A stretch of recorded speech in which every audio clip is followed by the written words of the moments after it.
大家好，我係 KK，而家會同大家分享中醫知識。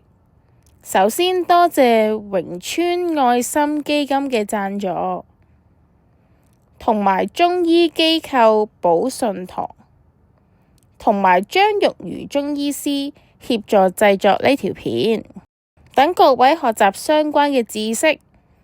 如果對內容有唔清楚或者唔明白嘅地方，建議你去諮詢專業人士啦。今集講解中醫同埋西醫喺檢查同埋診斷方面嘅異同。西醫喺檢查方面會量體溫、量血壓、驗血糖、血液檢查，仲有 X 光檢查、電腦掃描等等。中醫就以四診為主：一、以眼望；二、鼻聞、耳聞，例如係你嘅口氣點、呼吸聲係點；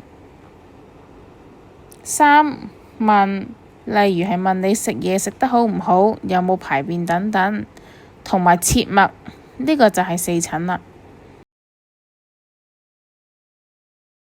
圖中嘅草代表身體，左邊係健康嘅，右邊就見到有蟲，仲有啲葉變黃，即係身體有病。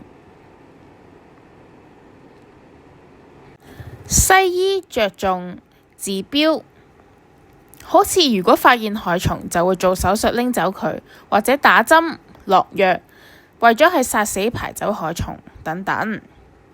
或者見到葉枯黃咗，就做手術拎走佢，或者打針落藥，方法無異。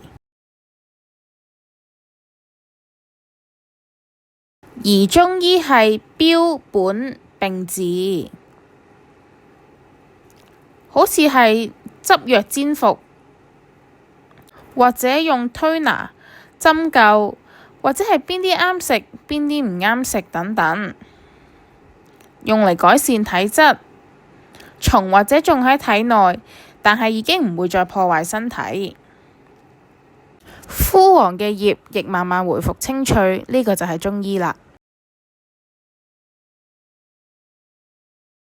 西醫有佢嘅優點，中醫亦都有佢嘅優勢，最緊要係認識同埋了解之後選取得當。